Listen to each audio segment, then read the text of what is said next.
자, 오늘 누가복음 65번째 65번째 시간입니다. 12장 22절부터 34절까지. 오늘 누가복음 12장 22절부터 34절까지는 한말로 말해서 무엇에 대해서 말씀하시고 있느냐 하면 가치관에 대해서 말씀하고 있는 것입니다. 가치관. 우리 신앙생활 하는데 누가 성공할 수 있느냐 아니면 누가 실패할 수 있느냐. 10년을 다니다가도 떨어져 나가고 쓰러져 나가고 나아가서는 세상으로 돌아가서 세상 사람같이 돼버린 사람도 있어요. 심지어 우리 교회에서 집사했다 할지라도 지금은 술고래에 대해서 지금은 세상 사람하고 똑같이 사는 사람도 있습니다. 그러니까 한동안은 열심히 따라다녔고 한동안은 또 열심히 봉사하는 것 같았었는데도 결국은 10년 이후 지나고 나서 이렇게 딴 사람이 되고 세상 사람이 될 거예요. 뭐하러 그동안에 10년이라는 세월을 허송 세월을 했는가. 참 안타까운 일이죠. 이게 왜 그러냐면 가치관이 정립되지 않아서 그래요. 얼마 전에 신문을 봤는데요. 한국의 무서운 아이들 그래가지고 제목이 나왔는데 고교생들에게 앙케이트를 했대요. 앙케이트를 질문했는데 만약 10억 원을 만약에 준다면 10억 원만 손에 잡는다면 1년간 감옥 가서 감옥살이 할 사람 얼마나 되나 하면서 앙케이트를 했더니 자그마치 44%나 10억 원이면 얼마냐면 달러로 100만 불이래요. 달러로 100만 불. 그지? 10억 원이면 100만 불이에요. 자, 그러니까 100만 불만 만약에 내가 손에 쥔다면 까짓까 1년 동안 그냥 뭐 없어진 집지 아니면 죽은 심 됐지. 그래가지고 감옥살이 해도 좋다 그런데. 그러니까 가치관이 이렇게 무섭다 이거야. 돈이면 무엇이나 다 할 수 있는데 까짓거 빨간 줄이 그럼 어떠냐. 전생에 무슨 전과자라면 어떠냐. 돈이 처분하는 거지. 이런 가치관을 가진 사람은 무엇이나 그냥 못할 게 없는 거죠. 무엇이나 막 할 수 있는 것이다 이 말이야. 자, 우리 신앙생활도 정말로 우리가 가치관을 확립해 놓고 신앙생활을 해야 어려운 고비도 넘길 수 있는 것이고 또 시험도 이길 수 있는 거예요. 또 나가서는 쓰러지지 않는 거예요. 끝까지 승리할 수 있는 것이다. 자, 그리스도인의 가치관이 뭐냐. 나는 너의 왕이 되고 너희는 나의 백성이다. 그래서 우리는 그리스도 나라의 백성이에요. 나는 그리스도 나라의 백성이다. 비록 미국의 시민권은 없다 할지라도 지상 가서 최고의 나라라고 생각하는 미국의 나라의 시민권은 없어도 그러나 나는 그리스도 나라의 백성이라는 그 자부심.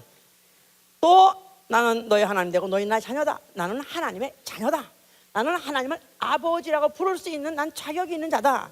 자, 이게 두 번째. 세 번째는 이제 때가 되면 그리스도와 함께 같은 수준으로 하나님께서 상속하시겠다는 걸 내가 상속할 수 있는 나는 그리스도와 함께한 후사다 이 말이야. 나는 그리스도와 함께한 후사.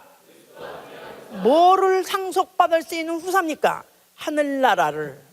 하늘나라의 보좌를 상속받을 수 있는 나는 후사로 작정되어 있다 이 말이에요. 아직까지 그 찰스 황태자는 저 어머니보다 더 많이 늙었어. 참 민망해 죽겠어. 그 엘리자베스 여왕은 그렇게 안 늙고 반대로 아들은 그렇게 늙어서 남편 같아. 너무 늙어가지고. 그런데 니들이 날 늙었다고 나를 무시해? 언젠가 그 늙은이 죽기만 하면 내가 왕이다. 그걸 기다리고 사는 거야 이제. 자, 이런 이 가치관은 바로 이건 감히 천사가 감히 바랄 수 없는 천사가 영원부터 영원까지 수종들도 할지라도 그러나 감히 바랄 수 없는 그런 엄청난 신분이다 이 말이에요.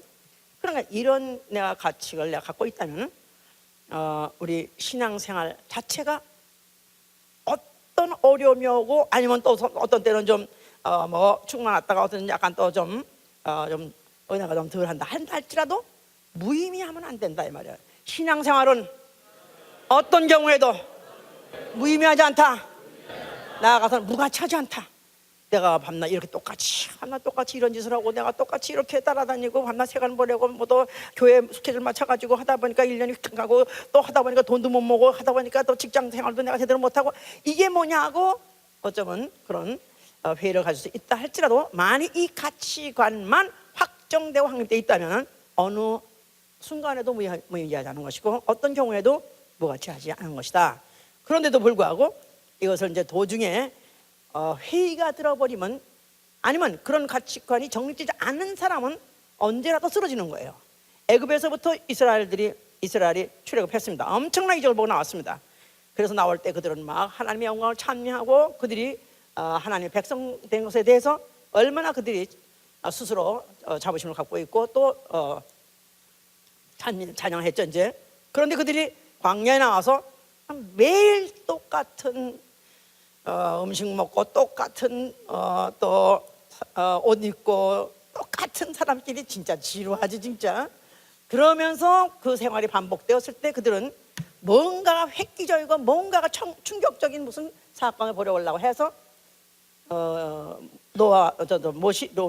모세가 산 위로 올라가니까 그들이 이제는 우리를 인도하는 신을 스스로 만들자. 그래가지고 그물 다 뽑아가지고 이제 그런 우상을 만들어가지고 거기다가 경배하고 하다가 결국 다 죽음을 당했었어요 이제. 그러니까 어느 한순간에도 내가 누구냐, 나는 누구냐, 나는 어디에서 왔다가 어디로 가느냐, 이 길이 무가치한 일이요, 이거야말로 가장 성공하는 길이요, 이거야말로 내 평생에 이건 이처럼 소중한 일이고 조연이 없다는 것을 확고한다면 어떤 순간에도 방향을 잃어버리거나 또 아니면은 딴짓할 수는 없는 것이다 이 말이에요. 자, 예수 그리스도께서 3년 동안 제자들과 함께 하시면서 뭐 천국은 이러하다, 나아가서는 보좌가 너에게를 위해서 준비되어 있다 하면서 이런 말들을 하면서 해서 제자들이 심어준 게 뭐냐면 너희는 다른 세상 사람과 달라, 너희의 존재는 엄청난, 너희는 가치가 있는 자들이다 하면서 예수 제자들을 심었어요. 그런데 그 중에 유다라는 사람은 유독 딴 생각을 했어요. 유다는 요한복음 13장 2절에 뭐랬냐면 마귀가 벌써 시몬의 아들 가룟 유다에게 마음에 예수를 팔려는 생각을 넣었더니 그랬었어요. 그러니까 제자들에게 그토록까지 천국에 대해서 그렇게 하늘 보좌에 대해서 또 앞으로 다가올 영광에 대해서 그렇게 설명했어도 이 유다에게는 이게 안 들어가는 거라, 이게 귀에 꽂히질 않는 거라, 마음에 닿질 않는 거라. 그래요. 우리 교회에서도 목사님 설교하시면 마음에 안 닿는다는 거야. 나 정말 참 너무 미안하고 내가 이거 진짜 잘못하고 있다면 진짜 나야말로 사표를 내야 될 것이냐 나도 고민하게 하는데 마음에 안 닿는 거라. 이 지금 가룟 유다의 마음이 왜 예수의 말씀 심고자 하고 그토록 죽고자 하는 것, 그토록 하나님이 주시길 기뻐하는 것이 제시에도 불구하고 그게 그 귀에 안 들어가느냐 하면 이미 뭐랬냐면 마귀가 벌써 시몬의 마음에다가 예수 팔 생각을 집어넣어줬더라고요. 벌써. 자, 그 말은 예수의 말씀이 자리 잡기 전에, 예수의 말씀이 들어가서 그 가치관을 변화시키기 전에 딴 생각이 이미 자리 잡고 있었기 때문에 안 들어가더라. 그것이 이제 어디에서 그게 증거가 나타나냐면 이건 요한복음 13장 2절 얘기예요. 요한복음 12장 6절에는 그가 무슨 이 옥합을 뭐 깬 거 뭐 그 사건에 대해서 왜 이런 거 갖다가 허비하느냐, 차라리 가난한 자에게 주면은 오히려 그들에게 도움이 될 텐데 왜 낭비하고 허비하냐고 이렇게 말했을 때 예수께서는 그걸 지적하기를 저가 가난한 자에게 주려는 것이 아니라 오히려 그는 도적이라 하면서 그는 도적이라 하면서 그가 그 돈께에서 훔쳐가더라 그랬었어요. 그러니까 벌써 이미 그는 돈에 대해서 관심이 많고 세상에서 관심이 있고 이생에 대해서 관심이 있다 보니까 예수의 말씀이 안 들어가다 보니까 결국은 이제 마귀는 결국 그에게 예수 팔려는 생각까지, 감히 예수를 팔려는 생각까지도 거기에 이제 심어 줬던 것이다 그 말이에요. 그러니까 이렇게 정말로 내 마음에 무엇이 설정되어 있는가, 이미 예수의 말씀, 진리 말씀 듣기 전에 나는 과연 무엇이 선점하고 있는가, 이것을 정리해야 되는 것이고, 이것이 완전히 제거되지 않는다면은 백날을 교회 다녀도 소용없고 백날 설교 드려도 소용없다 이 말이야. 내가 하나님 말씀 내 아주 심령에 꽂히시기를 예수로 축원합니다.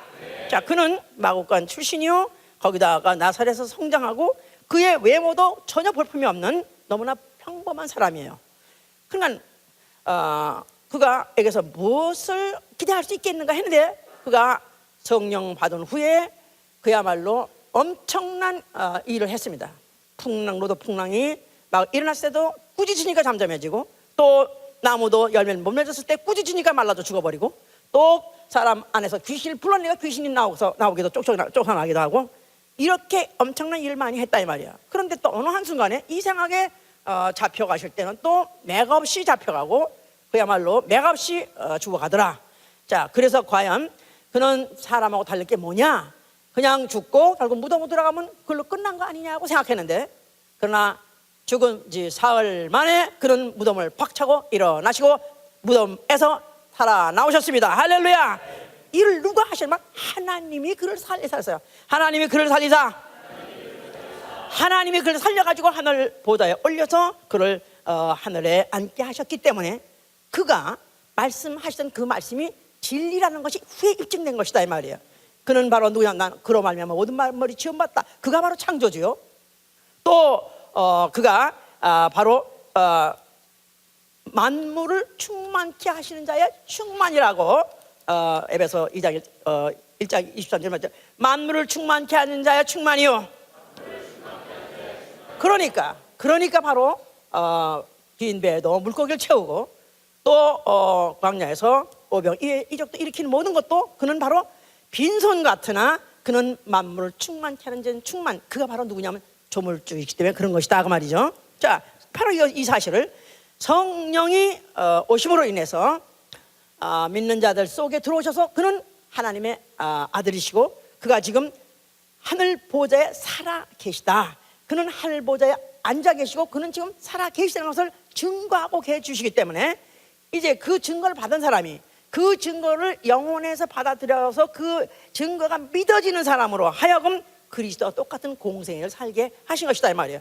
그리스도의 제2공생애, 그리스도는 공생을 3년밖에 하지 않고 죽으셨지만은 그러나 이제 그를 믿는 자들이, 성령에 의해서 증거를 받는 자들이 그들이 지금 그 후에 계속해서 그들이 또 그리스도의 제2공생을 살 뿐만 아니라 또 그들로 인해서 또 믿는 자들이 또 나아가서 또 그 삶을 살고 해서 2000년 이후 오늘까지도 그리스도를 따라서 그리스도의 공생애를 살려는 자들이 계속 나오는 것이고 지금도 또 계속 있는 것이다 이 말이에요. 여러분들도 그렇습니까? 그렇습니까? 예. 나무가 있어요. 그 나무는 이제 그 씨를 열매를 맺는데 그 열매가 떨어지면은 그 열매가 그 다음에 또 이제 열매 껍질은 뭐 다른 동물들이 먹지만은 그러나 그 씨가 또 심어져 가지고 또 나무가 되고 또 씨가 나오듯이 계속 반복되면서 지금도 그 역사는 지금 계속해서 진행되고 있는 것이다. 자, 그래서 성령이 교회를 세우셨는데 교회야말로 교회는 그의 몸이요 만물 안에서 만물을 충만케 하는 자의 충만이다. 그래서 교회는 그의 몸이요 만물 안에서 만물을 충만케 하는 자의 충만이니라. 그리스도의 몸, 그러니까 그리스도의 몸에서 그리스도의 동일한 능력이 나타나는 것이고 그리스도와 동일한 사명이 있는 것이죠. 그래서 교회는 비록 가난한 사람이 두 사람 모여서 시작했다 할지라도 만물을 충만케 하는 충만이 교회에 있어야 되는 거예요. 만물을 충만케 하는 자의 충만. 자, 결국은 이렇게 신앙생활에 성공할 수 있는 사람은 끝까지 성공할 수 있는 사람은 이 가치관을 한순간도 잊어버리지 않냐고 상실하지 않는 사람인 것이다 이 말이에요. 만약에 어느 한순간에도 이 가치관을 상실하는 순간부터는 몰락입니다. 결국은 영혼에 시험이 들게 되고 또 그 다음에 영혼만 몰락하는 것이 아니라 가정도 또 아니면 나아가서 그의 생활까지도 결과적으로는 다 몰락한다 그 말이에요. 그러니까 10년 공부나 마음의 타협을 도레미 타협을 한 것이 만약에 이 가치관이 없이 교회를 따라다니고 봉사했다 할지라도 다만 종교생활한 거기 때문에 종교생활에 대해서는 하나님 보장하시지 않기 때문에 나아가서는 종교생활 했다는 사실에 대해서 그 결과가 어떠하게 되는 건 성경에 다 보여줬습니다. 그렇기 때문에 예수의 제자라고 다 성공한 것도 아니고 또 그 후에 성령 시대 때 또 예수를 믿고 충만해서 하다못해 자기 집도 바치겠다. 아나니아 삽비라 같은 사람은 자기 전 재산을 다 팔아가지고 바치겠다고 맘먹었다가 그 중에서 얼마인지 모르겠어요. 약간 갖다 감췄다가 결국은 두 부부가 하루에 출초장을 당하는 그런 일도 성경에서 기록하고 있다는 이 사실을 보면은 결국은 신앙생활이 끝까지 성공하려면은 정말 보이지 않는 내 세대에서 관한 약속이지만은 그러나 금세에서 내가 그 약속을 붙잡고 어떻게 내가 끝까지 성공하고 그걸 붙잡고 내가 인내하고 또 기다리고 그리고 사느냐, 거기에 따라서 결론은 이제 결과가 나오는 것이다. 자, 지금 22절 아까 지금 본 것에서 제자들에게 이르시되 그러므로 내가 너에게 이르노니 너희 목숨을 위하여 무엇을 먹을까, 몸을 위하여 무엇을 입을까 염려하지 말라. 목숨이 음식보다 중하고 몸이 의복보다 중하니라. 목숨이 음식보다 중하고 몸이 의복보다 중하니라. 뭐 간단한 얘기지만은 어쩌면 예수께서는 정확하게 집어가지고 이렇게 깨끗하게 정리를 해놓으시는지. 음식보다 뭐가 중하다고요? 음식보다 목숨이 중요하고요. 그렇죠? 음식보다 목숨이 중요하고요.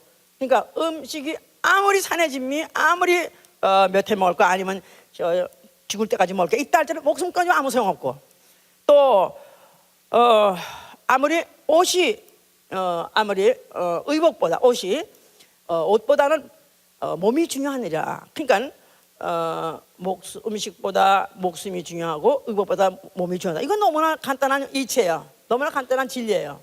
자, 그런데도 불구하고 어떤 때는 뒤바뀌어가지고 음식보다 목숨이야 뭐 계속 있겠지 뭐. 그래도 음식을 먼저 확보해놔야지. 음식거리를 해놔야지. 밥거리를 해놔야지. 직장거리 해놔야지. 그래서 이 순서를 뭐가 더 중요하며 뭐가 더 덜 중요한가, 이것들에 대해서 뒤바뀌는 그런 경우가 얼마나 많습니까? 분명하게 말씀하기는 음식보다는 목숨이 중하고 또 의복보다는 몸이 중하니라. 맞습니까? 맞습니까? 자, 그러면 목숨보다 의복, 목숨하고 의복은 목숨보다 이제 몸이 중요하다고 썼어요. 그럼 목숨하고 몸이 중요하다 그러는데 그 목숨과 몸보다 더 중요한 건 뭡니까? 뭐죠? 영혼이 중요해요. 아유, 할렐루야. 그래도 우리가 이 영혼에 대해서는 아이고 욕을 하더니 에이 이 영혼아. 아이고 그 영혼, 그 영혼이 하여튼 이건 잘 쓴 거예요. 근데도 쎄깔려서 어떤 데는 나 영혼이 증발을 해버려. 응? 목숨보다 몸보다 더 중요한 것은 영혼이요, 영혼의 생명이다 이 말이에요. 영혼의 생명, 영혼의 생명, 영원한 생명. 자, 영원한 생명이보다 더 중요한 건 뭡니까? 하나님이죠. 이 질서, 이 가치관을 세우라 이거야. 이거 확실하게 서 있지 않으면 언제나 쓰러질 수 있다 이거야. 왜냐하면 원수는 이 가치관을 깨고 뒤바뀌게 하고 혼돈을 주게 함으로 인해서 혼선을 일으키니까 결국 신앙생활이 나중에는 하나님 뜻이 어딘지야. 그리고 응? 아니 내가 교회를 20년씩 다녔었는데 내가 잘 된 게 뭐냐. 그리고 내가 10년 동안 열심히 헌금하고 열심히 내가 봉사하는데 나온 게 뭐냐. 그러고 이래서 원망하고 시험 드는 게 왜냐하면 이 질서가 아예 먼저부터 잡혀지지 않았기 때문에, 그것부터 확립되지 않았기 때문에 그런 것이다 이 말이에요. 예? 자, 목숨보다 뭐가 중요하고? 목숨보다 뭐가 중요하고? 영혼이 중요하고 또 몸보다 뭐가 중요하고? 영혼이 중요하다고 했지 않았어요? 예? 음식보다 뭐가 중요하고? 음식과 옷보다는 뭐가 중요하고? 목숨과 몸이 중요하고, 목숨보다 몸보다 중요한 건 뭐가 중요하고? 영혼의 생명이 중요하고, 영혼의 생명보다 더 중요한 게 뭐라고?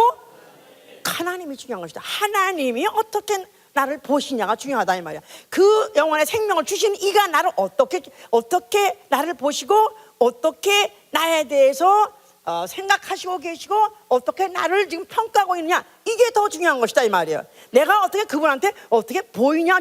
그렇다면 너희가 무엇을 걱정하냐, 너희가 무엇을 염려하니까, 너희가 왜 무엇을 먹을까 염려하냐, 너희가 왜 무엇을 마실까 걱정하냐, 너희가 왜 무엇을 입을까 너희가 왜 걱정하냐. 그게 되는 것이 중요하다. 그래서 24장에 가니까 까마귀를 생각하라. 심지도 아니하고 거두지도 아니하며 골방도 없고 창고도 없으되 하나님이 기르시나니 너희는 새보다 얼마나 더 귀하냐 그랬었어요. 까마귀. 자, 까마귀 새 치고도 까마귀 새장에 기른 사람은 없어. 왜냐하면 별 볼품이 없어. 예? 별 예쁜 새가 얼마나 많습니까? 기가 막히야. 정말 뭐 색깔도 어쩌면 정말 그 색깔이 그 여러 가지에다가 그 컬러가 얼마나 이걸 미술가가 그려낼래야 낼 수 없는 정도로 아름다운 그런 새도 많아요. 그런데 이런 까마귀 새까맣고 깍깍 이거 얼마나 우는 것도 얼마나 흉측한지. 그래서 까마귀가 얼마나 재수없다고 하잖아. 집안에 무슨 일 생긴다고. 자, 별로 귀하지도 않다 이거야. 심지도 아니하고 거두지도 아니하고 골방도 없고 또 골방도 짓지 않고 창고도 짓지 않는데도 불구하고 누가 기르신다고요? 하나님이 계시는 거야. 하나님이. 자, 너희는 이 새들보다 this kind of fall, 너희는 이런 새보다도 너희가 얼마나 더 중요하겠느냐. 그러니까 골방, 창고. 자, 유대인들은요 이 골방이나 창고를, 창고에는 곡식을 쌓아두고 또 골방에는 무슨 보물 같은 거, 귀중품들을 쌓아둔대요. 자, 이들이 이렇게 쌓아두기 때문에 그래서 그런 걸 스탁이라고 말하는 거야. 하여튼 이 누가 스탁이라는 걸 만드는지 모르지만은 하여튼 이게 아주 생겨가지고 돈이 있는 사람들이 이게 돈 장난이거든요. 이 돈이 있으면요 현금이 물론 그 사람들이 이렇게 돈 많은 사람들 이 돈의 개념은 뭐 지금도 사실 거의 돈이 없어도 그런 지경이 왔지만은 그냥 숫자 노름이에요. 숫자 노름. 옛날에는 캐시를 3분의 1, 또 부동산 3분의 1, 또 스탁을 3분의 1 갖는 게 보통 이제 유대인들이 재산을 치부하는 방법이라 그랬댔대요. 그런데 지금 캐시를 주머니에 들고 다니면 거의 없어요. 그 돈을 다 뭐 은행을 직접 가지도 않고 그냥 이제는 폰에서 그냥 할 수 있고 그냥 인터넷에서 딱 클릭 하나 딱 옮기면 그냥 움직이는 거야. 그때 그냥 수천만 원인지 수억이든지 그냥 움직여지는 거야. 그거 보면 부자들한테는 돈이 그냥 숫자야. 난 지금 이런 사람들 정말 무슨 맛에 살까? 그래도 우린 옛날에 어쩌다가 돈 한 푼 딱 주면 탁 태태 그러고 말이야. 팁을 막 그냥 뭐 어쩌다가 뭐 팁을 10분 받아도 저 태태 그러면서 탁탁 쉬고 말이야. 그 맛에 돈이 이렇게 좋았었다고 이제. 근데 이제 거의 현금이란 거는 아주 쓰지도 않는데 결국은 숫자 가지고 결국 숫자 노름이다 이거야. 사실 그거 생각한다면은 돈을 아무리 많아도 그냥 숫자야. 또 돈이 없어도 숫자야. 사실 숫자인데 그게 그들의 어떤 충격이냐. 먹고 사는 건 새끼밖에 안 먹어. 그렇다고 해서 그들이 얼마나 잘 먹고 사냐 산에 짐이 그렇지 않더라고. 아주 유명한 워렌 버핏인가 그 사람인가 자기가 뭘 먹고 사는 걸 한번 뭐 텔레비에서 얘기를 하는데 제 식물만 먹더라고. 중같이 제 나물 종류만 먹더라고. 채소 종류만 먹더라고. 오래 산다고 이제. 그러면 그래도 나는 그래도 가끔 가다가 닭다리도 뜯고 갈비뼈도 굽는 이게 오히려 살맛이 나는 거지. 그까진 소같이 풀만 먹는 거. 소같이 풀만 먹고 사는 게 그게 무슨 대단하냐 이거. 그런데도 불구하고 그래도 그 돈이 있으면 왜 좋으냐 하면은 장래가 보장된다고 생각하니까. 창고는 왜 필요하냐면 장래 때문에. 오늘 필요한 게 아니라 내일 때문에 필요한 것이다 이 말이야. 자, 까마귀, 새, 이 새들도 내일을 위해서 장래를 위해서 쌓아두지 않는다 이거야. 그러니까 얼마나 머리가 안 돌아갈 때는 이놈은 새대가리야 그래. 새는 진짜 머리 요만해. 몸은 이만한데 요만해. 그런데도 머리가 얼마나 좋은지. 나는 내일을 위해서 준비하지 아니하리라. 나는 심지도 않고 나는 거두지 아니하리라. 나는 창고도 필요 없고 나는 곡간도 필요 없다. 나는 오로지 누가 기르신다? 하나님이 기르신다. 아는 게 아니라 보세요. 그러니까 새가 얼리버드냐 아니면 레이지버드냐 차이지. 예? 얼리버드는 누구냐면 부지런한 새야. 새같이 일찍 일어나는 동물은 없어요. 새는 그렇게 일찍 일어난다. 벌써 잘 때 아 이게 벌써 이게 몸동이 텄구나. 누가 깨는지 몰라도 하여튼 새는 일찍 가면 딱 떠서 딱 보면 반드시 먹을 게 있다 이거야. 그 새 보면 다 윤기 흐르고 다 반질반질하고 다 통통하지. 예? 새 때가 뭐 양식이 없어 굶어 죽었다 떼 죽음했다 그런 건 없다 이거야. 그들의 믿음은 뭐냐면 내가 일찍 일어만 나면 된다. 기도하는 사람들 얼리버드를 해야 되는 거야. 아니면 레이트버드든가 하여튼 간에 일찍 일어나서 내가 하나님이 나를 기르시니 하나님이 주신 먹는 양식을 난 먹으리라 하면은 하나님이 준비하신다 그 말이야. 내일을 걱정하지 않고 내일을 위해서 희생하는 건 그게 바로 병신이다 이 말이야. 내일을 위해서 준비하고 내일을 위해서 쌓아두고 내일을 위해서 고민하는 것은 병신이다. 새대가리보다 못하다. 자, 우리 옆에서 한번 보세요. 새대가리 있나 여기? 응? 물론 생활은 가면 갈수록 쉽지 않을 것입니다. 지금 세상 돌아가는 거 보니까 점점 세상은 점점 어렵 거예요. 아마 내년도에 가면 미국의 식료품이 상당히 많이 올 것입니다. 왜냐하면 올해 많이 그 콩류 뭐 이런 것들이 많이 흉년 들어가지고 그래서 사료가 올라갈 것이다. 또 그뿐이 아니라 지금 또 옥수수 가지고 무슨 대체 연련이 해가지고 옥수수 가지고 그거 가지고 이제 사료를 삼던 것을 이제는 그거 가지고 기름을 만든다는 바람에 브라질이라는 나라는 그것 때문에 지금 돈을 번 거고 그것 때문에 지금 굉장히 부자가 됐어요. 그래서 지금 아주 대거로 동물의 농산물을 만드는 나라들이 다 기름 전환을 한 바람에 이제 점점 양식은 점점 줄어갈 것이고 그것 때문에 생활은 점점 더 어려워질 것이다 그렇게 말합니다. 앞으로 가면 갈수록 그렇게 될 것이라고 말해요. 자, 그러니까 가면 갈수록 어려워진다 이거야. 그러니까 사실 그런 거 깊이 생각하고 많이 그런 그런 뉴스 같은 거 들으면요 사실 저절로 한심이 나고 휴 하면서 나는 나를 위해서 걱정하잖아요. 그런데 나야 우리 교회가 있는 한 나를 굶어주겠어 나야? 일하는 소에게 멍해를 매지 않는다 그랬으니까. 그런데 나는 우리 성도들 어떻게 앞으로 살 것인가 이렇게 점점 어렵다는데 거기다가 또 스테이터스까지 불안한데 자 이거 어떡하나 걱정이 없냐 하려고 돼. 야 이 세대가리야 어찌해서 네가 염려하느냐. 네가 염려한다고 네가 키를 한 자나 네가 높일 수 있느냐 키 키우게 할 수 있느냐. 아무것도 할 수 없는 주제에 너희가 왜 염려하느냐. 그러니까 물론 인간이기 때문에 처자식 먹여 살려야 되고 또 공부도 시켜야 되고 또 무슨 또 여러 가지 필요한 부대들 비용이 다 들다 보니까 이런 것도 인간적으로서 염려고 걱정인데 이런 생활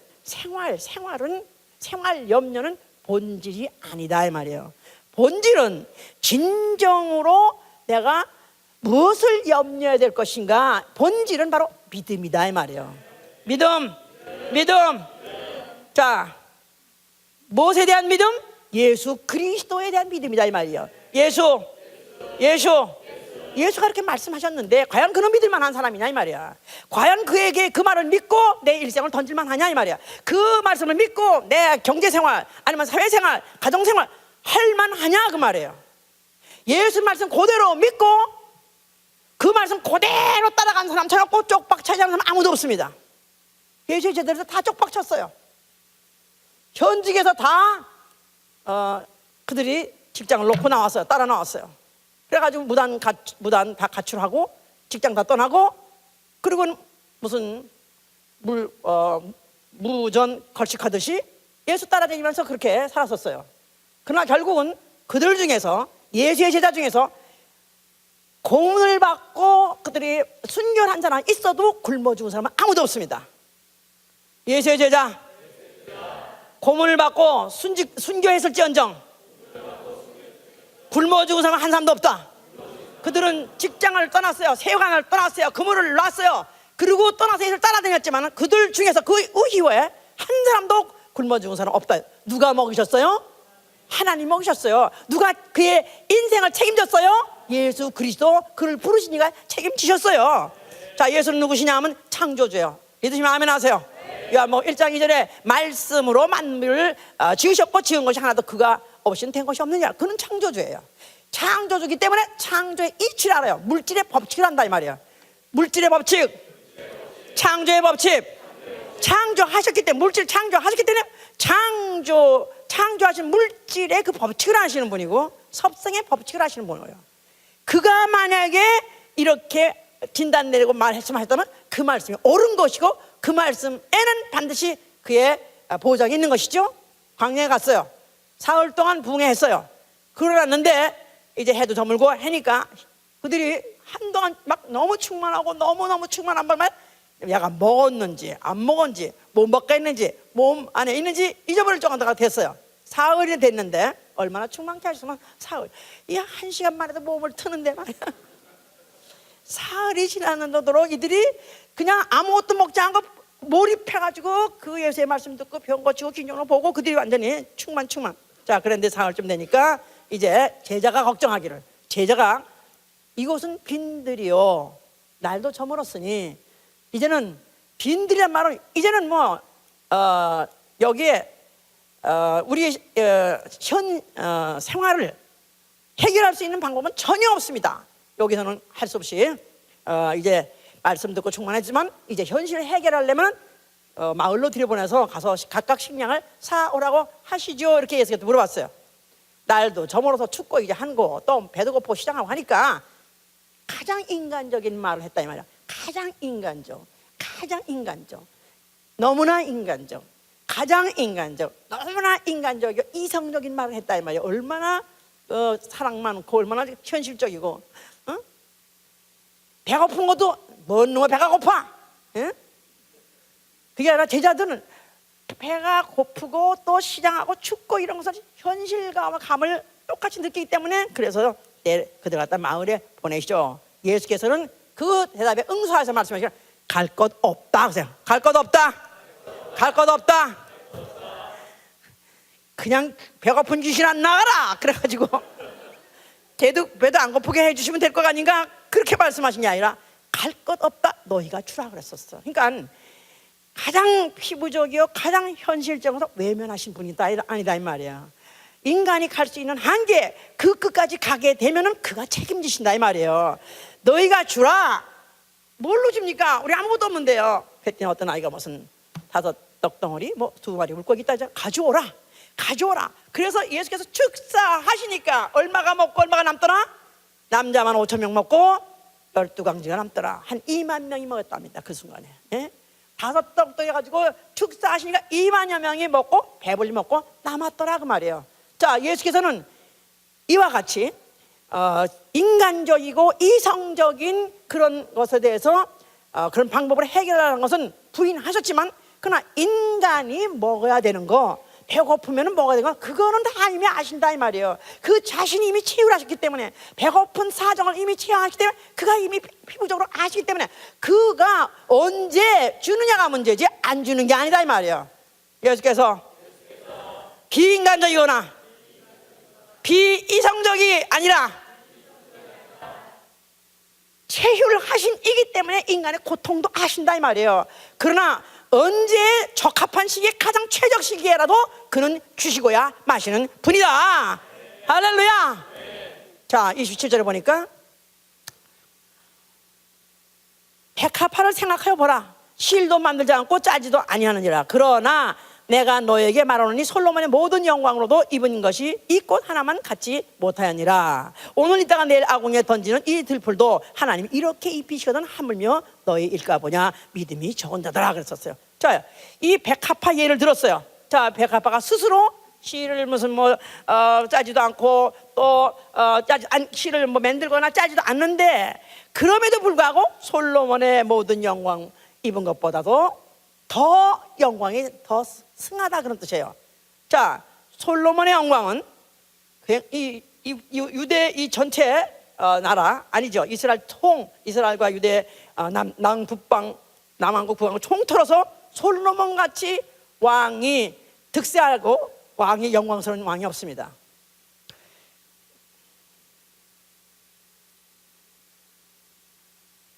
예수께서 누가복음에서 기자들한테 말할 때 솔로몬이라는 사람이 있었어요, 없었어요? 수천 년에 벌써 있던 사람, 이 역사 중에서 이미 사라진 사람이에요. 근데 이 사람은 하도 유명한 사람이 뭐냐면 그 많은 왕들 중에서 이스라엘 왕들 중에서 최고의 영광을 누리는 사람이다 이 말이에요. 자, 예수 그리스도께서 솔로몬의 영광, 자, 그 영광은 그가 한 번 굉장히 아주 그 영광이 성하고, 그래서 모든 그 인근의 나라들이 그 왕을 보러 왔고, 또 그 왕과 대화하고 그 왕과 함께 얘기하는 걸 그렇게 영광스럽게 느껴서 그렇게 줄줄이 왔었다고요. 자, 이런 왕이라 할지라도 한 번 마치 꼽혔다가 그냥 지니까 그 이후는 다시는 솔로몬 영광에는 없어진 것이다 이 말이에요. 그러니까 인간의 부귀영화의 한계를 말한 것이다 이 말이에요. 인간의 부귀영화, 솔로몬보다 더 할 수는 없는 것이다 이 말이에요. 그런데도 불구하고 그는 한 번 승했다가 그냥 몰락하고 나서 다음에는 영원히, 안게라 솔로몬은 마지막 가서는 아예 믿음 없는 왕으로서, 구원도 받지 못하는 그런 왕으로서, 몰락한 왕으로서 기록되어 있죠. 자, 그러니까 그런데도 이 꽃 하나만 갖지 못한다는데, 꽃이라는 것은 그 꽃이 씨가 나가지고 만발한다 이 말이에요. 그럼 그 꽃이 그야말로 아주 만개했을 때 그야말로 그렇게 이제 아름답다 이 말이야. 그럼 또 곧 시들어요. 그런데 그게 시들면 또 씨를 내요. 그러니까 시들기 전에 벌써 이미 씨를 잉태해가지고 떨어질 때는 벌써 씨가 나옵니다. 그럼 그 씨를 또 심으면 씨가 또 만개해가지고 또 시들 때가 되면 또 씨를 만들어요. 그래서 이것이 계속 반복됨으로 인해서 오늘까지도 창세 때 그 만드신 그 백합화, 그게 오늘까지도 그 만개하면서 그 위용을 자랑하고 있다. 자, 그러니까 지지 않는 영광, 백합화의 영광을 말하는 것은 지지 않는 영광을 말하는 것이고, 또 솔로몬의 영광은 지는 영광, 인간의 영화의 부귀영화의 바로 그 한계를 말하는 것이다 그랬었죠. 자, 그에 비해서 그리스도의 영광은 어떠했는가? 그리스도는 바로 이 땅에서 그가 고난당하고 치욕당하고 결국은 죽으셨지만, 그러나 아버지께서 그걸 살리셔서 하늘 보좌에 앉히셔서 하늘 보좌에서 세세 무궁토록 그 영화를 누리시는 분이시다. 자, 그러니까 오늘 있다가 내일 아궁에 던질 들풀도 하나님 이렇게 입히시거든 너희 일까 보냐. 믿음이 적은 자다. 믿음이 적은 자들아. 믿음이 적은 자들아. 믿음이, little faith란 말은 믿음이 있단 말이에요, 없단 말이에요? 적은 게 아니에요. little이야 적은 거고, little이란 말은 없단 말이야. 믿음이 없는 자들아. 자, 믿음이 없는 자들아. 자, 믿음이 없단 말은 믿음을 저버린 자예요, 그리스도를 버린 자예요. 믿음을 버린 자는 그리스도도 버리는 거예요. 하나님도 널 버린다는 거예요. 자, 우리 인간들이 소비하는 그런 생활비 중에서 의식주 그러는데, 물론 주거비에도 물론 상당히 많은 물질이 들어가긴 하지만은, 하여튼 식생활보다도, 차라리 식생활보다도 의하고 식주 중에서 식생활이 오히려 가장 조금 들어갈 정도로, 물론 이것도 아니에요, 우리 집은 식생활 제일 많이 들어가요.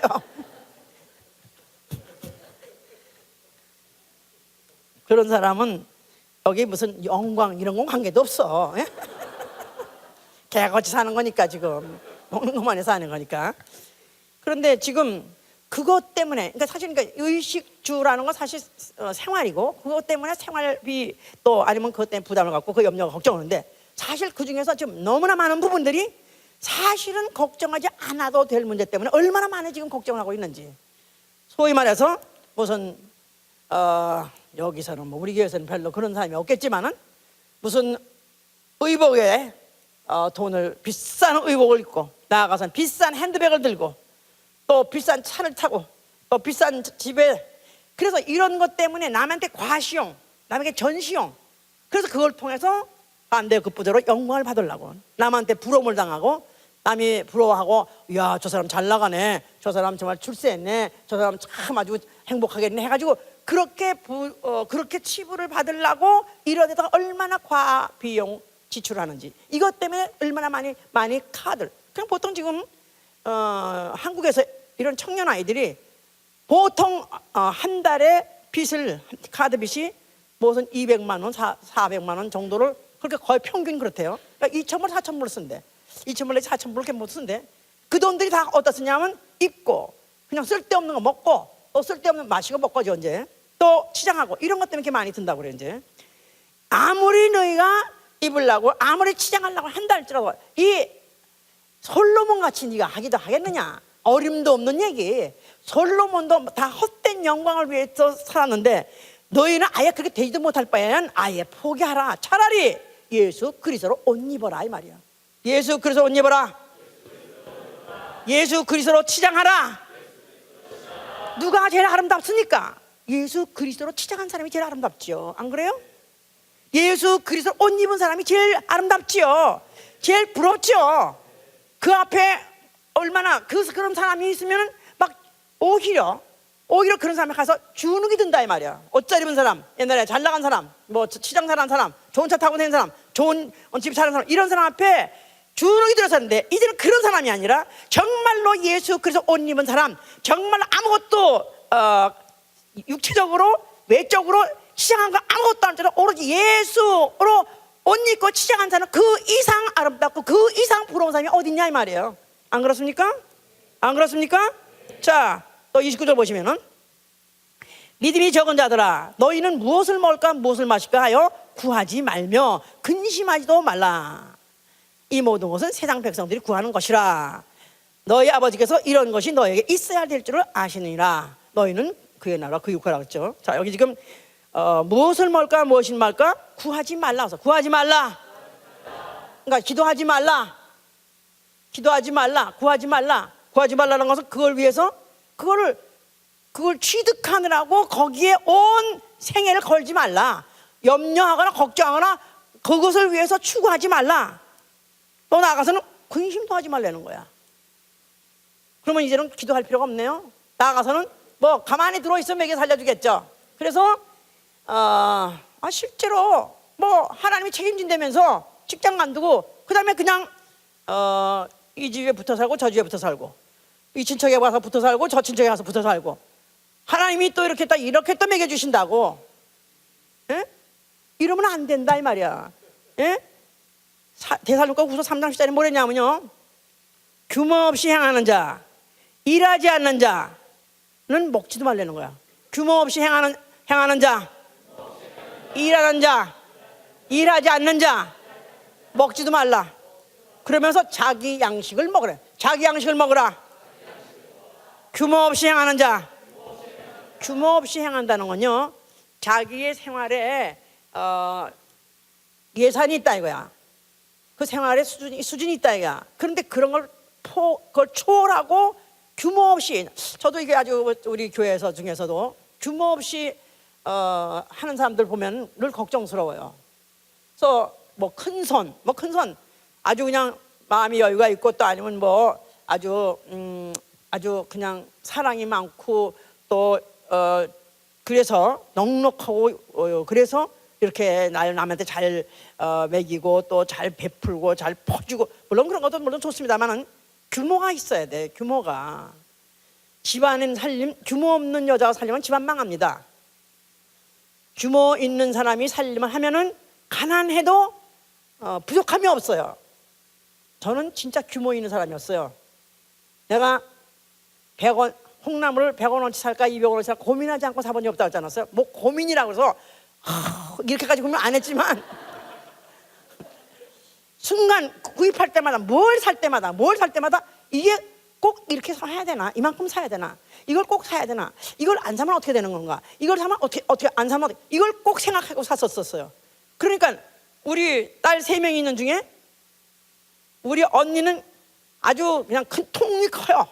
그래서 통이 크다고 집까지가 돈이 없었기 때문에 다 같은 딸이니까 돈이 없었는데 무슨 통이 크냐면 덜컥 일을 잘 저지르는 거야. 일을 잘 저지르는 거야. 그래가지고 최고 인류 명동에 가서 양정점에 가서 한 벌 맞추고 난 다음에 딱 그 정수증을 우리 엄마한테 갖다 주는 거야. 그 우리 엄마 그 받는 순간에 고기서 받는 것 같이 땅을 치고 우는 거야. 이걸 또 어떻게 이걸 또 갚아주냐? 이걸 안 갚아주면 그냥 우리 언니는 어디로 없어져. 그럼 어디로 없어졌냐고 그래가지고 막 찾다가 보다 보면요, 어느 틈에 우리 집에 그 뒷문이 있어요. 뒷문하고 옆에 집하고 사이에 지붕이 이렇게 서로 맞부딪히고 부엌에 뒷문인데 그 뒤로 나가면 추녀가 서로 맞부딪히는데 그 밑에 골목 같은 게 있거든요. 거기 가서 얘가 어디 갔냐 도대체 찾았고 찾다가 막 그냥 해가 져서 안 돌아오는데 그 가서 찾다 없으면 거기 가서 이러고 앉았는 거야. 우리 어머니가 그냥 간담이 서늘해가지고 얘가 어디 나가 죽었나 그랬더니 그래가 있으니 그걸 보는 순간에 얼마나 무섭겠어, 거기서 그러고 있으니까. 그러니까 결국 또 해줘야 돼. 또 돈을 해줘야 돼. 그거에 비해서 성기는 내가 성기인데 얼마나 규모가 있는지, 하여튼 뭐든지 아껴가지고, 하여튼 쓸 때 안 쓰고 또 그래도 모으는 거야. 난 모으는 거. 그래가지고 우리 어머니가 돈 없으면 항상 누가 어디 누리렸냐 하면 성기 있을 거라고. 아니잖아, 나는 있는 거야. 그래서 우리 어머니가 나한테 돈을 잘 꾸고, 하여튼 또 우리 언니도 막 나한테 꾸고 막 그랬는데, 결국은 규모 없는 사람들은 결국은 교회 생활을 똑같이 하는 것이다. 그래서 저는요, 우리 교회에서 이렇게 큰 손 원치 않아요. 뭐 사오라면 막 퍽퍽 사오고, 퍽퍽 해. 음식을 갖다 그냥 군대가 먹듯이 막 해고, 갈 때는 그냥 정신없이 막 다 퍼주고. 물론 그래서 사랑함으로써 또 마음을 사게 하려고 그렇게 퍼주는 것도 좋지만요, 규모가 없어서 그런 거하고는 다르다 이 말이에요. 내가 나를 위해서는 인색하게, 나를 위해서는 규모 있게 하고, 남을 위해서는 구하라 그 말이에요. 무슨 말인지 알았어? 자, 그런 규모 없이 행하는 자, 또 일하지 않은 자는 먹지도 말라. 또 자기 양식은 자기가 먹어라. 그러니까 무엇을 먹을까, 무엇을 마실까 염려하지 말랬다고 해서 일하지 않아도 된다 그런 뜻은 아니다 이 말이에요. 자기 양식은 자기 것을 자기가 먹어야 된다 이 말이야. 남에게 해를 끼치면 안 된다 이 말이야. 남에게 폐를 끼치면 안 된다 이 말이야. 오히려 너희 손으로 일해서 남에게 나누어 줄 것을 위해서 일하라 그랬으니까. 맞습니까? 자, 그런데 이제 구하지 말라. 그것을 우선으로 그를 위해서 너의 모든 신앙생활 망치지 말라 그런 뜻이죠. 근심하지도 말라. 그래서 여기 좀 야고보 1장을 보시면요, 야고보 1장 6절로 8절 보시면, 오직 371면 오직 믿음으로 구하고 조금도 의심하지 말라. 의심하는 자는 마치 바람에 밀려 요동하는 바다 물결 같으니 이런 사람은 무엇인지 주께 얻기를 생각하지 말라. 두 마음을 품어 모든 일에 정함이 없는 자다. 자, 오직 믿음으로 구하라. 자, 믿음으로 구하는 건 뭐냐 하면 조금도 의심하지 말라는 거예요. 조금도 의심하지 말라. 뭘 의심하지 말라고요? 예수께서 무엇을 먹을까, 무엇을 마실까, 너 절대로 굶어 죽지 않아. 새도 먹이시는데 너를 굶게 할 것이냐? 절대로 너 굶어 죽지 않는다. 절대로 굶어 죽지 않는다. You are guaranteed. 너는 그 최선도 그 보장은 받았어. 네가 새보다 못하냐? 새도 먹이시는데 어째서 네가 그것 때문에 염려하고 걱정하느냐? 그래서 근심 안 할 때 영어로 doubtful mind라고 그래요. doubtful mind, 의심한다는 뜻이죠. 근심하지 말라. 어째서 네가 먹을 거 마실 걸 위해서 근심하느냐? 여기서 또 의심하는 자는 바람에 요동하는 바닷물결 갖다 할 때 웨이버링이라 하는데, 이걸 갖다가 요동한다 똑같은 말이에요. 의심하는 자, 근심하는 자, 두 마음을 품자 똑같은 얘기예요. 의심하는 자, 근심하는 자, 두 마음을 품은 자, 더블 마인디드. 그러니까 이중 인격자, 더블 마인디드. 이중 인격자, 왜 이중 간첩, 양쪽에서, 이중 간첩은 양쪽에서 사살감이야. 예? 이중 간첩하면은 양쪽에서 다 배신자기 때문에 사살감이야. 이거는 다. 그러니까 만약에 믿음이 없는 자 누구냐 하면 이중 인격자, 두 마음을 품은 자, 의심하는 자, 근심하는 자라는 거예요. 자, 그러니까 믿음이라는 것은 환경을 초월하는 것이다. 알았습니까? 믿음은 환경에 영향을 받지 않는다. 믿음은 환경을 초월하는 것이다. 자, 이 모든 것들은 다시 돌아가면은 아까 30절에 보면은 이 모든 것은 세상 백성들이 구하는 것이라. 너희 아버지께서 이런 것이 너에게 있어야 될 줄을 아시느니라 그랬었어요. 세상 백성들이 구하는, 세상 사람들이 구하는 것이라는 거예요. 세상 사람들. 자, 우리가 과거에 누구였었어요? 우리가 과거에 세상 사람들이었었어요. 과거에 누구였었냐 하면 우리는 본질상 진로의 자식이었어요. 본질상 진로의 자식이요, 세상 풍습을 쫓는 자요, 공중권세자 마귀를 쫓는 자요. 자, 세상 사람들은 신이 없는 백성이요, 신을 하나님의 아버지라고 부르지 못하는 자다 이 말이에요. 자, 이런 자하고 똑같은 가치관을 갖고 살면 안 된다 그 말이에요. 너희 아버지는 이런 것들이 너에게 있어야 할 줄을 아신다. 하나님 아버지, 하나님 아버지, 하나님 아버지, 관념적이 아니라 또 교리적이 아니라 그는 실제적으로 나의 아버지시다 이 말이에요. 그렇습니까? 그렇습니까? 그렇다면 너희가 왜 염려하느냐? 너희가 왜 그걸 구하느냐? 그거는 안 구해도 주시는 것이다. 이 아버지께서는 이미 너희가 안 구해도 있어야 할 줄을 아시는 분이시다. 만약에 걱정하고 염려한다면 너는 아버지라고 믿는 것이 아니라 다만 교리적이요 또 관념적으로 앵무새처럼 하라고 하니까 따라하는 거지, 너는 절대로 지리변한 사람이 아니라는 거야. 지리변한 사람, 본질적인 내가 진리의 자식, 마귀 자식에서 지리변해서 하나님의 자녀가 됐다면 이제 나는 이 모든 문제는 아버지께 맡기는 것이고 나는 먼저 해야 될 일, 그의 나라와 그의 의를 구하는 것이다 그 말이에요. 그랬죠? 그래서 31절 오직 너희는 그의 나라를 구하라. 마태복음 6장 33절은 그의 나라와 그 의를 구하라. 그의 나라와 그 의를 구하라. 그리하면 이 모든 것을 너에게 더하시라고 썼어요. 그리하면 이 모든 걸 더하시리라. 자, 그의 나라와 의를 구하라. 자, 나라는 나라에는 임금이 있고 또 백성이 있고 또 영토가 있어서 나라가 되는 거예요. 그런데 나라의 구성 요소 3대 요소, 임금과 백성과 영토. 자, 그런데 나라마다 다스리는 법이 있어요. 그렇죠? 민주국가는 백성들이 이제 선거하고 뭐 합의해서 이제 법을 세우고 그 법이 다스리는 거예요. 그런데 임금이 다스리는 나라는 임금이 법이에요. 임금이 법이다. 임금이 말이 법이다. 그러니까 나라와 그 의를 구할 때 나라, 누구의 나라? 누구 나라? 하늘나라. 누구 나라? 예수가 그리스도로 다스리는 나라. 해보세요.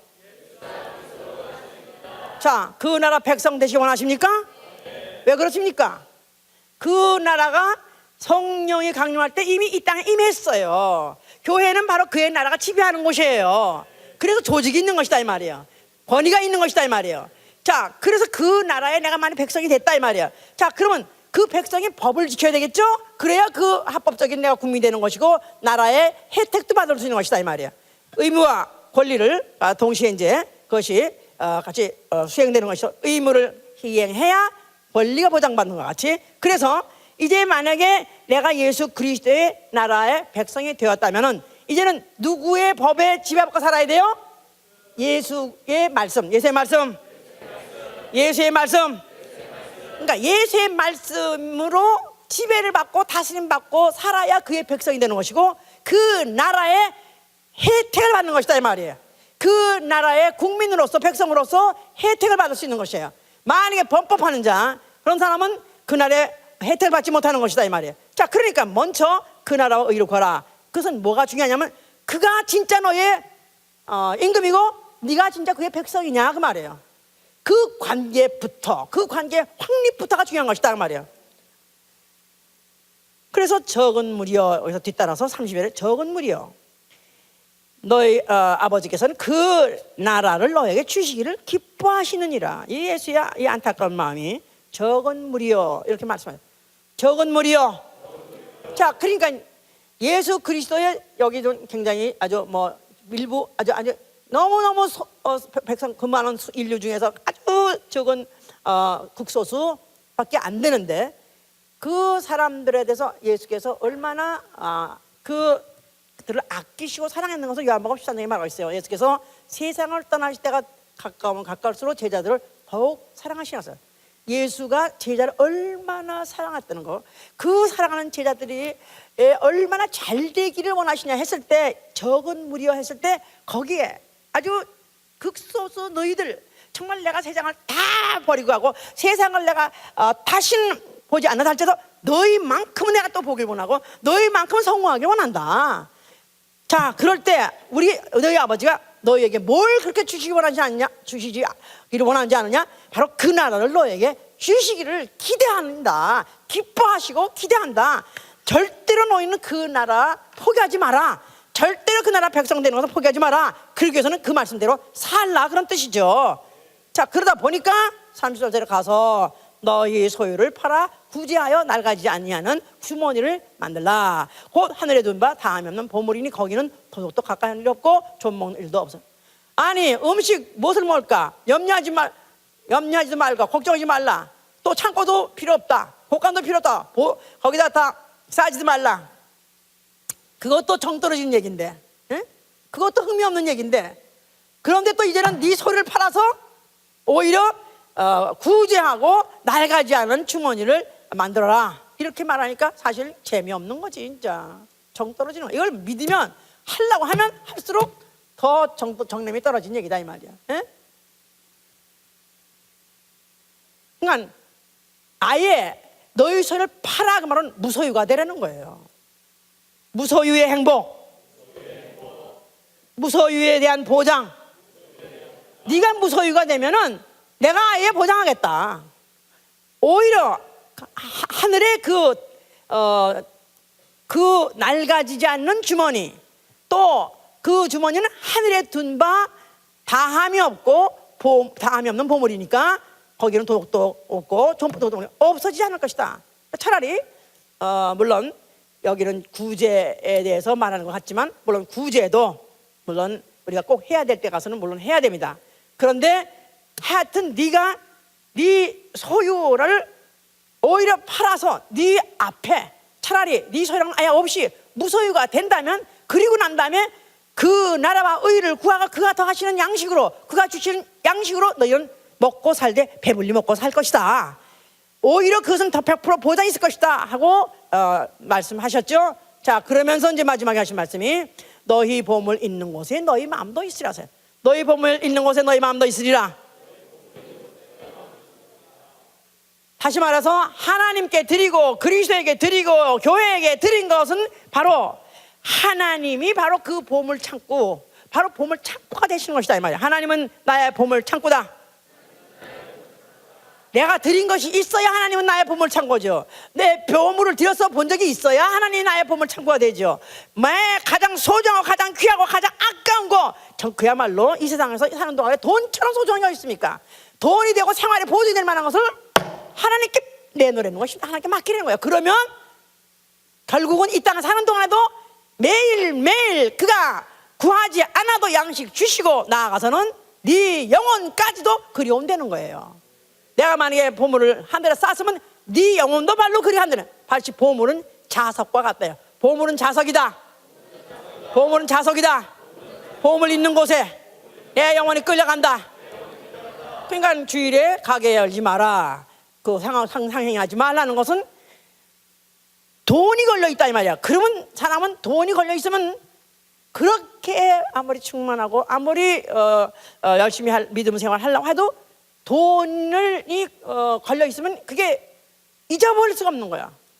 부흥회 때도 어쩌다가 옛날 집에 못 가고 개를 타가지고 그리고 부흥회 왔다 이거야. 그 주머니 안에 지금 개를 탄 돈이 옛날 말로 무슨 100만 원이 있다 이거야. 100만 원을 가지고 안고 왔다 이거야.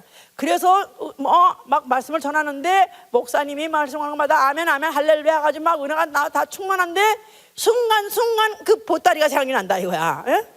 오늘 같은 설교할 때 그러면 만약에 네 보물 하늘에 쌓아놨다면 진짜 시험 드는 얘기지. 그러면 그럴수록 그 보따리를 갖다 더 엉켜잡고 있는데 거기나 불을 끄고 기도하라. 그러면 보따리를 더 안고 기도가 안 나오는 거라 이거 안고 지금 이게 놓고 기도할 수가 없어. 혹시 누가 어떻게 해요? 누가 옆에 사람이 아무리 과거에 충만해도 믿을 수가 없어. 이거 혹시 가져갈까 봐. 그냥 보물이 그만큼 있는 곳에 내 마음이 가게 돼 있다 이거야. 그러니까 그 보물 네 거 만들고 싶어? 보물 해보자. 보물 내 거 만들고 싶으면 예수께 맡겨라. 내가 맡아주겠다. 내가 맡아 네 거 되게 해주겠다. 내 거 되게 해준다는 거예요. 일평생 먹고 남고요 죽어서 영원한 영생의 양식으로 바꿔주신다는 것입니다. 나아가서 영원한 영광으로 바꿔주신다는 거예요. 무엇을 입을까 무엇을 먹을까 염려하지 말라는 거예요. 이 땅 가서도 먹는 거 충분히 먹고 벗기지 않고 입을 것이고, 하늘에 가서도 영원한 양식으로 먹고 또 하늘에 가서 영원한 옷으로 영광의 관으로 씌워 주시다는 것입니다. 할렐루야. 가치관 문제. 이거는 가치관 문제. 결국은 우리의 신앙은 가치관 문제야. 이 가치관 처음에 시작할 때마다 확립해 놓고 그리고 시작해야 되는 거예요. 그래서 내가 혹시도 흔들리려 하면 자, 원점으로 돌아가는 거야. 원래 내가 가다가 길을 잃어버리면은 그 다음에 길을 찾는 가장 쉬운 방법. 가다가 길을 잃어버렸어요. 일이 빠졌어. 그런데 이게 어디로 가야 되나? 요새 같으면 GPS가 있으니 그걸 볼 수도 없고, 옛날에 길을 가다가 빠져버렸어. 그래 놓으면 거기서 또 찾고 그러면 못 찾습니다. 그냥 한없이 헤매는 거야. 원점으로 돌아가야 돼. 내가 왔던 목적지 처음에 출발지 돌아가야 돼. 출발지로 돌아가서 그때부터 다시 내가 가면은 정확하게 내 목적지로 갈 수 있어요. 자, 그러니까 내가 내 아예 예수 믿기 시작할 때 나는 무엇이 나에게 무엇을 보장해 준다. 나에게 이 이상은 없다 하고 나한테 최고의 가치관을 심어준 게 뭐예요? 나는 그리스도의 나라의 백성이요. 나는 하나님의 자녀요. 나는 그리스도와 함께 후사다 이 말이야. 아멘. 할렐루야. 이런 자로서 금세도 부족함이 없이 넉넉하게 살고 내세 가서 영생과 영광으로 입으시길 예수님으로 축원합니다. 할렐루야. 기도합시다. 정말 나는 왜 믿음이 잘하질 않는가? 나는 왜 믿는다 하면서 늘 걱정이 염려를 벗어나지 못하는가? 나는 왜 믿는다 하면서도 항상 의심 속에 사는가? 나는 의심하는 자인가 믿는 자인가? 왜 기쁨을 상실하고 내 의욕을 상실하는가? 주여 용서하여 주시옵소서. 나는 정말 믿으려고 하는 자입니다. 나는 정말 믿는다고 합니다. 주여 나에게 믿음을 주시옵소서. 예수와